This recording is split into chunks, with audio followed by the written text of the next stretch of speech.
નમસ્તે દર્શક મિત્રો, પર્યાવરણ દિવસ ગયો તો આજે થોડી બાબતો એ આપણે ફેક્ટ્સ શોધી કાઢી છે કે વાસ્તવમાં ગુજરાતનું પર્યાવરણ કેવું છે. એટલા માટે કે મોદી સાહેબ અહીંયા આવીને ગયા, એમણે કહ્યું હતું કે ગુજરાતમાં પહેલી વખત આખા ભારતમાં ક્લાઇમેટ ચેન્જ ડિપાર્ટમેન્ટ બનાવવામાં આવ્યો હતો. તો મોદી સાહેબને સાંભળીએ, કારણ કે એ હમણાં જ સુરત અને દમણને 18,000 કરોડ રૂપિયાના ઉદ્ઘાટનો કરીને ગયા અને ગ્રીન એનર્જીની મોટી મોટી વાતો કરીને ગયા, ગ્રીન ગ્રોથની વાત કરી ગયા, ભારત એમાં અવ્વલ છે એવી બધી વાતો કરીને ગયા. અને એમણે એ પણ કહ્યું કે ગુજરાતમાં હું હતો ત્યારે 2009માં પહેલી વખત આખા ભારતમાં ક્લાઇમેટ ચેન્જ ડિપાર્ટમેન્ટ બનાવ્યો હતો, વિભાગ બનાવ્યો હતો. તો એની કેવી હાલત છે એ પણ આપણે તપાસ્યું હતું, ડિપાર્ટમેન્ટ કેવું છે. પેલા મોદી સાહેબને સાંભળી લઈએ, કારણ કે બહુ સરસ બોલે છે. साथियों, दुनिया अब हरित युग की तरफ, ग्रीन फ्यूचर की तरफ बहुत ही सावधान हो चुकी है. धीरे धीरे कदम रखने का प्रयास भी कर रही है. भारत भी ग्रीन ग्रोथ पर बहुत अधिक काम कर रहा है और इसमें भी गुजरात ने बरसों पहले ही तेज कदम उठाने शुरू कर दिए थे. गुजरात राज्य है जिसने इस शताब्दी के प्रारंभ में ही सरकार में क्लाइमेट चेंज का अलग डिपार्टमेंट बनाया था. ક્લાઇમેટ ચેન્જની વાત કરી રહ્યા છે, એ જે ડિપાર્ટમેન્ટની વાત કરી રહ્યા છે, તો એ ડિપાર્ટમેન્ટ કયું શું કામ કરે છે એની વાત કરી છે. ને સાથે સાથે એ પણ વાત કરી છે કે હમણાં જ કેબલ ફ્રી સિટી જાહેર કરવામાં આવ્યા છે, તો એ પણ સાથે સાથે લઈશું. તો આખી જે વાતાવરણ વાત કરે છે, તો શું પરિસ્થિતિ છે ખરેખર વાતાવરણમાં, એ બધી જ કહે છે કે અમે આ કરીએ તે કરીએ, પેલું બનાવવામાં આવ્યું, આ તે બધી જ વાત કરે છે. પણ વાસ્તવમાં શું છે એ સવાલ આજે આવીને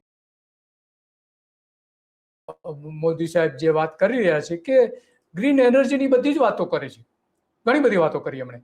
તો વાસ્તવમાં જે કંઈ એમણે કહ્યું છે, તો એની સાથે સાથે વાયુ ફ્રી સિટીની પણ જાહેરાત કરી છે ગુજરાત સરકારે. અને એની સાથે સાથે આપણે એ પણ જોવું છે કે જંગલોની અંદર કેબલો નાખવામાં આવી રહ્યા છે. જંગલો જ્યાં વન્ય પ્રાણીઓ રહે છે, કે જ્યાં કેબલો નાખવા અત્યંત જોખમી છે, એવા જંગલોમાં 1, 2, 3 નહીં 7 જેટલા અભયારણ્યોમાં આ કેબલ નાખવામાં આવી રહ્યા છે અને ત્યાં મોબાઈલ ટાવર પણ નાખવામાં આવી રહ્યા છે. તો આ જે આખી પરિસ્થિતિ છે એ અત્યંત ગંભીર છે. એ જે હમણાં વાઇલ્ડલાઇફ બોર્ડની જે બેઠક મળી હતી, સ્ટેટ વાઇલ્ડલાઇફ બોર્ડની, તો એમાં કેટલાક ઠરાવો થયા હતા. એનો સત્તાવાર જે ડોક્યુમેન્ટ છે આપણી પાસે, એ પણ વાત કરીએ કે આમાં ખરેખર કેટલા પ્રમાણમાં એ આખી બધી જે નાખવામાં આવી હતી એ પણ આપણે વાત કરીએ. એજન્ડા જે નક્કી થયો હતો, કારણ કે તમામ શહેરોમાં નાખવાની 500 કરોડના કેબલો નાખવાની જાહેરાત કરી છે આપણે. તો કેમ શું પરિસ્થિતિ છે આપણે એ આજે સમજવું છે. અને એટલા માટે કે ગીર ફોરેસ્ટમાં લગભગ 14 જેટલા ફોરેસ્ટ સેટલમેન્ટ ગામોને રેવન્યુ કરવાનું પણ નક્કી થયું છે. અને 11 કેવીની વીજ લાઇન પણ નાખવામાં આવી રહી છે, જંગલમાં નાખવા માટેનું દરખાસ્ત પણ આવી હતી. અત્યારે શું પરિસ્થિતિ છે, સરકાર હજુ સુધી જાહેરાત કરી નથી. BSNLના મોબાઈલ ટાવર અને ટેલિકોમ ઇન્ફ્રાસ્ટ્રક્ચરની દરખાસ્તો નાખવામાં આવી હતી, રોડ પૂરા કરવાથી લઈને મજબૂતીકરણની કરવામાં આવી હતી. ગીર ફોરેસ્ટમાં 14 જેટલા સેટલમેન્ટ ગામોને રેવન્યુ ગામો જાહેર કરવાની પણ જાહેરાત કરવામાં આવી હતી. તો એક સારા કામો પણ થયા હતા. એની સાથે સાથે આ પણ થયું હતું, કારણ કે કુલ જે 17 જેટલા કામ વાઇલ્ડલાઇફ બોર્ડની જે મિટિંગ મળી હતી તેમાં 17 જેટલા કામ થયા હતા. એમાં મોબાઈલ ટાવર સંબંધી 5 જેટલી દરખાસ્તો હતી. 5 અલગ અલગ જંગલોમાં 5 દરખાસ્તો કરવામાં આવી હતી મોબાઈલ ટાવર નાખવા માટે જંગલની વચ્ચે. અને વીજ લાઇન સંબંધી 1 દરખાસ્ત હતી, રોડ સંબંધી 2 દરખાસ્તો હતી, ગીર બાઉન્ડ્રી રીઓર્ગેનાઇઝેશન માટેની 1 દરખાસ્ત હતી, ગીર અભયારણ્યમાં ઘટાડવાનો વિસ્તાર હતો એ પણ હતી. અને સાથે સાથે ઓપ્ટિકલ ફાઇબર નાખવા માટેના પણ ખાનગી કંપનીઓથી લઈને સરકારી કંપનીઓની દરખાસ્તો એમાં મૂકવામાં આવી હતી. એમાં ગુલખર અભયારણ્યમાં કચ્છ ડેઝર્ટ અભયારણ્ય જે છે, બાલાજી અંબાજી નાણ સરોવર ત્યાં પણ હતું. ગુલખરમાં નાણ સરોવરમાં અલગ અલગ રીતે પણ ત્યાં નાખવામાં આવી હતી, 3 જેટલી, ઘોડખરમાં 3, નાણ સરોવરમાં 3 લાઈનો અને કેબલ નાખવા બાલાજી અંબાજીમાં 3 દરખાસ્તો, આ રીતે 3 કામો થઈ રહ્યા છે. તો ગીર સેન્ચ્યુરી જ્યાં સિંહ રહે છે ત્યાં પણ 3 હતી, જાંબુઘોડામાં 2 અને રતન મહાલમાં 2 આ રીતની વીજ લાઈનોથી લઈને નાખવામાં આવી રહી છે. વાંસદા નેશનલ પાર્કમાં પણ કેબલ નાખવામાં આવી રહ્યા છે, અંડરગ્રાઉન્ડ કેબલ છે. જો કે એક સારી બાબત છે, પણ અંડરગ્રાઉન્ડ કેબલથી જંગલોનો મોટા પ્રમાણમાં સત્યાનાશ વળી જતો છે. અને 20 દરખાસ્તો આવી હતી, એમાં ખાસ કરીને એટલા માટે કે સુરત તાપી વન વિભાગના નિયંત્રણ હેઠળ કુલ લગભગ 70,000 હેક્ટર વિસ્તારમાં એક અખંડ જંગલ અભયારણ્ય જાહેર કરવાની પણ દરખાસ્ત હતી. કારણ કે અહીંયા આપણે જાણીએ છીએ કે દીપડાઓનો મોટો ત્રાસ છે, સારી બાબત છે, એમાં કંઈ ખોટું પણ નથી. તો આજે 17 જેટલી દરખાસ્તો જે લાવવામાં આવી હતી, એ ઘુડખર અભયારણ્યમાં BSNL દ્વારા ઓપ્ટિકલ ફાઇબર, કચ્છ ડેઝર્ટ અભયારણ્યમાં જીઓની અલગ અલગ હતી, બાલાજી અંબાજીમાં પણ અલગ પ્રકારની હતી, વાંસદા નેશનલ પાર્કમાં પણ, નાણ સરોવર ગીર અભયારણ્યમાં 11 કેવીની લાઈન, બાલાજી અંબાજીમાં મોબાઈલ ટાવર, જાંબુઘોડામાં રતનમહાલમાં મોબાઈલ ટાવર, નાણ સરોવરમાં રોડ પહોળો કરવાની દરખાસ્ત, સુરેપાણેશ્વરમાં પણ એપ્રોચ રોડ બનાવવાની દરખાસ્ત હતી, અને ગીરમાં રોડ બનાવવાની વાઇડનિંગ કરવા માટે, એટલે કે પહોળો કરવા માટે હતી. તો ગીરમાં લગભગ 14 જેટલી ફોરેસ્ટ સેટલમેન્ટ ગામોને વસાવવાની પણ આ રીતની દરખાસ્તો હતી. તો આખી જે જમીનો જે છે બાલાજી અંબાજી માં અને કચ્છ ડેઝર્ટ અભયારણ્ય જે છે ત્યાં જીઓ ડિજિટલ ફાઇબર નાખવા માટેની દરખાસ્ત હતી, બાલાજી અંબાજીમાં પણ અંડરગ્રાઉન્ડ કેબલ નાખવા માટેની જીઓની દરખાસ્ત હતી, ઘોડખરમાં પણ એમની જ હતી, વાંસદામાં પણ ઓપ્ટિકલ ફાઇબર માટેની કેબલ ઉપયોગ માટેની પણ એમની જ દરખાસ્ત હતી, નાણ સરોવરમાં પણ રિલાયન્સ જીઓની હતી, ઘોડખર અભયારણ્યની જમીનો જે અંડર ઓપ્ટિકલ નાખવા માટે જીઓની હતી, પછી બાલાસરથી ફતેહગઢ સુધીની એ લાઈન હતી. તો કચ્છના રાપર તાલુકામાં ફતેહગઢના પણ લગભગ 1300 મીટર જેટલી નાખવાની હતી, નાણ સરોવરમાં પણ અંડરગ્રાઉન્ડ વોડાફોનની નાખવાની દરખાસ્ત હતી, ગીર અભયારણ્યમાં પણ 11 કેવીની વીજ લાઈન નાખવા માટેની PGVCLની જે દરખાસ્ત કરી હતી, આપણે અગાઉ જે વાત કરી એ પ્રમાણે. તો બાલાજી અંબાજી અભયારણ્યથી લઈને જાંબુઘોડામાં પણ મોબાઈલ ટાવર નાખવા માટેની, રતન મહાલમાં પણ જ્યાં રીચ અભયારણ્ય છે તો 4G નેટવર્ક વિસ્તરણ માટેની પણ ત્યાં દરખાસ્ત કરવામાં આવી હતી, જાંબુઘોડામાં પણ આ રીતે કરવામાં આવી, નારાયણ સરોવરમાં પણ આ રીતે જમીનથી લઈને ઘણી બધી બાબતો પણ હતી. તો આ રીતે આપણે જોઈએ તો ઘણી મોટા પ્રમાણમાં દરખાસ્તો કરી હતી. જોઈએ કે આ એજન્ડામાં આગળ શું છે. તો આ તમામ દરખાસ્તોની જે ટૂંકી વિગતો છે આપણે આ જોઈ રહ્યા છીએ. સુરતમાં નવું અભયારણ્ય જાહેર કરવાથી લઈને સુરતમાં કયા વિસ્તારમાં કેટલી જમીન જશે, હેક્ટર દીપડા દ્વારા કેટલો શિકાર થાય છે, એ પણ આપણે હમણાં જોવાના છીએ. તો આ બધી જ બાબતોની વચ્ચે મૂળ વાત એ આપણે કરવી છે કે સરકારે આ બધી જ દરખાસ્ત જે મૂકવામાં આવી હતી આપણે જોઈ શકીએ છીએ, એમાં મંજૂર કેટલી કરવામાં આવી છે એ સરકારે હજુ સુધી જાહેર કર્યું નથી. તો આ બધી બાબતો આપણે જોઈ શકીએ છીએ કે કેટલી દરખાસ્તો કરવામાં આવી હતી ગીર અભયારણ્યથી લઈને એના સત્તાવાર જે રિપોર્ટ, જે મિનિટ્સ તૈયાર કરવામાં આવી, એમાં આ બધું બતાવવામાં આવ્યું છે. તો એટલા માટે આ બધી જ બાબતો છે કે વાઇલ્ડ લાઈફ સેન્ચ્યુરી વિસ્તારમાં telecom cable, optical fibre cable અને મોબાઈલ ટાવર્સ નાખવામાં આવે તો એના કારણે બહુ મોટા પ્રમાણમાં વન્ય પ્રાણીઓને અસર થતી હોય છે, બાંધકામ ઉપર પણ એની અસર થતી હોય છે. અને બાંધકામ કરવાથી ત્યાં પ્રાણીઓના અવાજના કારણે પ્રાણીઓ સ્થળાંતર કરી જતા હોય છે. વાઘ છે, દીપડા છે, વાઘ તો જો કે આપણે ગુજરાતમાં 1 કે 2 જ છે, દીપડા છે, રીંછ છે, સિંહ છે, એવા પ્રાણીઓ જે જતા રહેતા હોય છે. વાહન વ્યવહારના કારણે પણ આની ગંભીર અસર, કારણ કે અંદર વાહનો લઈ જવા પડતા હોય છે જંગલની અંદર. તો એના માટે દર મહિને જાળવણી માટેની એની મુલાકાત લેતી હોય છે કંપનીઓ કે કેબલ બરાબર ચાલે છે કે નહીં, ટાવર બરાબર ચાલે છે કે નહીં. તો એ વાહન વ્યવહાર વારંવાર ત્યાં જવાનો છે.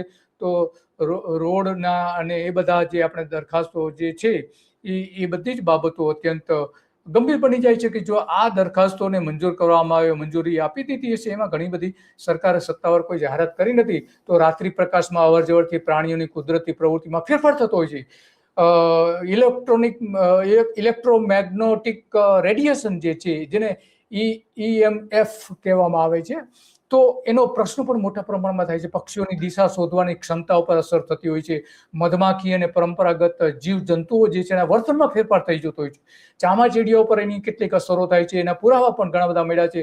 પરંતુ મોટા સસ્તન પ્રાણીઓ, વાઘ, સિંહ જે છે, હાથી છે, વગેરેમાં પણ એ મોબાઈલ ટાવરથી લઈને એના રેડિયેશનની અસર થતી હોવાના વૈજ્ઞાનિક કેટલાક પુરાવાઓ મળ્યા છે અને કેટલાક ઉપલબ્ધ પણ થયા નથી, માત્ર વાતો પણ થાય છે. તો પક્ષીઓ પણ અસર થઈ શકે છે. સ્થળાંતરથી રાત્રે લાઇટવાળા વાહનોના કારણે પણ આગનું જોખમ પણ ઊભું થતું હોય છે. ડિજિટલ જનરેટર છે, બેટરી છે, વીજળીના સાધનોથી આગનું જોખમ પણ ઊભું થતું હોય તો જંગલમાં આગ પણ લાગી શકે છે. તો આટલા મોટા પ્રમાણમાં સરકાર એક બાજુ દરખાસ્ત મૂકી રહી છે અને બીજી બાજુ સરકાર પોતે આના શહેરી વિસ્તારોમાં અંડરગ્રાઉન્ડ નાખી રહી છે. તો આ બે ભેદભાવ આપણે જોઈ શકીએ છીએ. સરકારે હમણાં જ જાહેરાત કરી હતી કે જીતુ વાઘાણીએ જાહેરાત કરી, સાંભળીએ શું કહે છે. Gujarat wire free city mission ની જાહેરાત આજે કરવામાં આવી રહી છે. ઓવરહેડ વીજ વિતરણ નેટવર્ક સંપૂર્ણપણે અંડરગ્રાઉન્ડ એટલે કે ભૂમિગત કેબલ નેટવર્ક એ રૂપાંતરિત કરવામાં આવશે. પ્રારંભિક તબક્કામાં 500 કરોડની જોગવાઈને પણ મંજૂરી આપી દેવામાં આવી છે. 17 મહાનગરપાલિકાઓ, 151 નગરપાલિકાઓનો વિસ્તાર એમાં આવરી લેવામાં આવશે. 2021 રાજ્યના તમામ શહેરી વિસ્તારોને તબક્કાવાર વાયર ફ્રી સિટી તરીકે વિકસાવવાનો નિર્ણય કરવામાં આવ્યો છે. કુલ 14,600 circuit kilometre high tension overhead network તથા 31,400 સર્કિટ કિલોમીટર લો ટેન્શન ઓવરહેડ નેટવર્કને પણ તબક્કાવાર ભૂમિગત કરવામાં આવશે. પ્રથમ તબક્કામાં 11 kV ઓવરહેડ લાઇનોને પણ અને ત્યારબાદ લો ટેન્શન લાઇનો ભૂમિગત કેબલમાં રૂપાંતરિત કરાશે. આ નિર્ણયથી ખાસ કરીને કુદરતી આફતો, વાયર તૂટવા, શોર્ટ સર્કિટથી થતી દુર્ઘટનાઓ ઘટશે અને જનજીવન વધારે સુરક્ષિત બનશે. ટેકનિકલ ફોલ્ટ પણ ઘટશે. નાગરિકોની ગુણવત્તાયુક્ત અને અવરોધ વિનાની વીજળી એ મળશે. મને લાગે છે કે Gujarat wire free city mission એ માત્ર વીજ લાઇનોને બદલાવવાનો પ્રોજેક્ટ નથી, પરંતુ 21મી સદીના સ્માર્ટ અને સેફ ગુજરાતના નિર્માણની દિશામાં ભૂપેન્દ્રભાઈ સ્માર્ટ સિટીની એ વાત કરી રહ્યા છે કે સ્માર્ટ સિટીના નિર્માણ માટે વાયર મુક્ત શહેર બનાવવામાં છે અને બીજી બાજુ જંગલોમાં કેબલ નાખવામાં આવી રહ્યા છે. અભયારણ્યમાં હજારો કિલોમીટરના વાયરો નાખવામાં આવી રહ્યા છે. વાયર ફ્રી સિટીમાં 24,000 કિલોમીટરના જે વાયર છે એ અંડરગ્રાઉન્ડ કરવામાં આવશે. એમની ઉપર અને 500 કરોડ રૂપિયા એના માટે ફાળવવામાં આવે છે. 17 મહાનગરપાલિકાઓ છે કે જે મોટાભાગની તમામ આવી જશે અને 151 નગરપાલિકાઓ છે. એમાં લગભગ 24,000 કિલોમીટરના ઓવરહેડ વાયરો છે. અત્યારે એ અંદર બહુ સારી યોજના છે, એમાં કોઈ સવાલ નથી, થવું જ જોઈએ. પણ જંગલમાં તમે શું કરી રહ્યા છો, સવાલ એ ઊભો રહે છે. અને એટલા માટે ઘણા બધા લોકો એમાં જે વાત કરે છે કે નવા વાયરો નાખે છે પણ રોડ, શેરી, ગલીના રસ્તા તોડે છે, તો એ રિપેર કોણ કરશે? થાય જ છે એવું આપણે જોઈએ છીએ મોટા સિટીમાં જે છે, ખાસ કરીને અમદાવાદ, વડોદરા, સુરત જે છે એવા શહેરોમાં અંડરગ્રાઉન્ડ કેબલ છે. તો ત્યાં આ પરિસ્થિતિ છે જ. મોરબીની પણ હાલત છે કે ખેડૂતો ત્યાં પણ ગંભીર હાલતમાં અત્યારે જોવા મળે છે. અને એટલા માટે આપણે આ વાત કરવી છે કે એક બાજુ ગામડાઓમાં કેબલ નાખવામાં આવી રહ્યા છે, જંગલોમાં કેબલ નાખવામાં આવી રહ્યા છે અને બીજી બાજુ સરકાર પોતે પણ આ રીતની પ્રવૃત્તિ કરી રહી છે. આ જોઈ શકીએ કે ખેડૂતો વિરોધ કરે છે, અને એની સામે પોલીસ પણ આ રીતે પોલીસને પણ ત્યાં સાથે રાખીને ખેતરોમાં ઓવરહેડ લાઈનો નાખવામાં આવી છે, ખેડૂતોને પૂછ્યા વગર એને જણાવ્યું. અને બીજી બાજુ વાયર ફ્રી શહેર પણ બનાવવામાં આવે છે. ત્રીજી બાજુ જંગલોમાં વાયર નાખવામાં આવી રહ્યા છે. તો આ જે આખી બધી છે એમાં ઘણા બધા છિંડાઓ પણ છે. આપણે જાણીએ છીએ કે સૂત્રાપાડાથી લઈને એની આજુબાજુ જે છે તો દિનુબોગા, સોલંકી, કોડીનાર ને એ બધા વિસ્તારોમાં, ઉના વિસ્તાર છે, દીવ વિસ્તાર છે, તો ત્યાં કેબલ દ્વારા એ ટીવી ચેનલો ચલાવવામાં આવે છે. ખુલ્લામાં કેબલ નાખી દેવામાં આવે છે. જીબીના જે વીજ પોલ છે એના ઉપર કેબલ નાખી દેવામાં આવે. દિનુબોગા સોલંકી, ભારતીય જનતા પાર્ટીના નેતા, એની પોતાની કેબલ ચેનલ ત્યાં અને પોતાનો પ્રચાર એના દ્વારા કરે છે. તો આ બધી એક બાજુ ચાલે છે. બીજી બાજુ આપણે જાણીએ છીએ કે અમદાવાદમાં પણ આ રીતે જે વીજ લાઈન નાખવામાં આવે છે, તો ટોરેન્ટ દ્વારા જે નાખવામાં આવી છે એની કરોડો રૂપિયાના ફી જે વસૂલ કરવાની છે, રાઇટ ઓફ વેના જે પૈસા વસૂલ કરવાના છે એ વસૂલ કરતા નથી. ત્યારે બીજી બાજુ આ રીતે આવી વીજ લાઈનો નાખી રહી છે અને ખેડૂતોને પરેશાન કરવામાં આવી રહ્યા છે.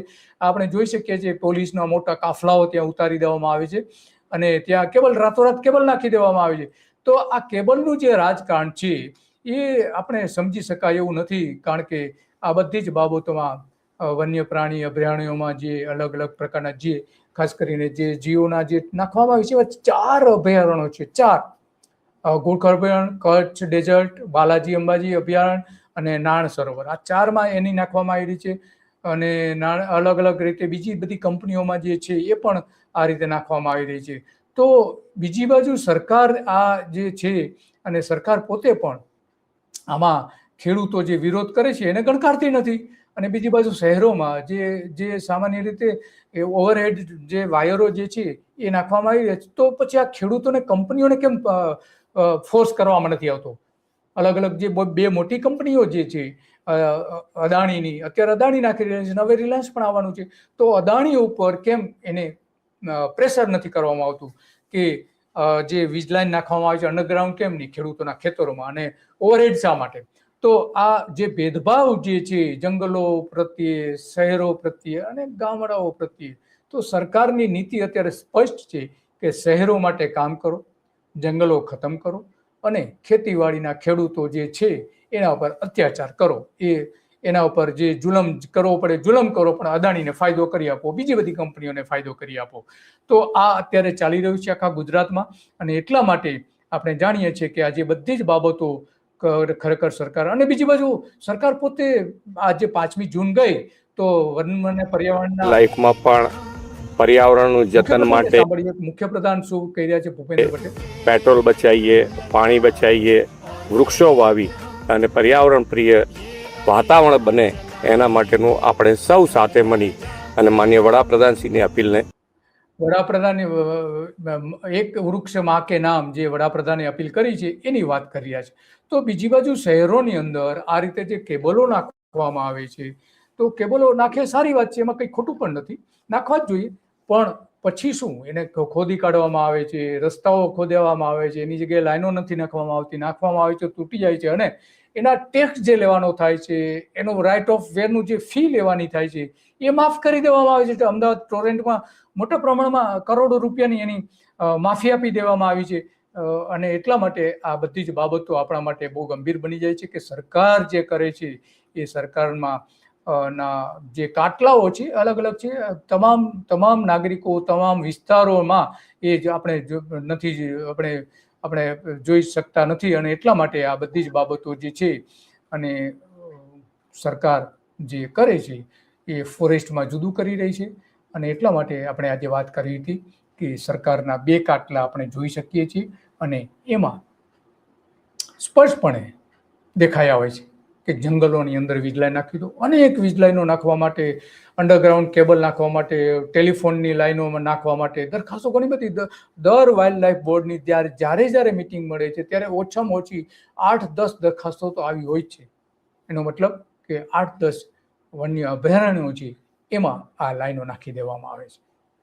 કેટલું મોટું નુકસાન, વૃક્ષો એના જે છોડ, કારણ કે ખોદકામ તો કરવું જ પડે, છોડ કેટલા બધા જેની આખી ઇકોસિસ્ટમ ગોઠવાયેલી હોય છે, 2 મીટર સુધી એને ઊંડું ખોદીને બધું કાઢવું પડે, માટી બધી આજુબાજુ નાખવામાં આવે છે, માટીનું ધોવાણ થાય છે, ઘણા બધા પર્યાવરણની અન્ય અસર થાય છે, પણ સરકાર મંજૂરી આપી દે છે. ટૂંકા રસ્તેથી જો નાખવામાં આવે તો કંપનીઓને મોટા ફાયદા થતા હોય છે. અને એ જ ચાલી રહ્યું છે ગુજરાતમાં, કંપની રાજ ચાલી રહ્યું છે. કોઈ માત્ર કોઈ સરકાર સામાન્ય લોકો માટે કામ કરતી હોય એવું દેખાતું નથી. બસ આજે આટલું, અને આવી જ બાબતો પર આપણે ચર્ચા કરતા રહીશું. નમસ્તે.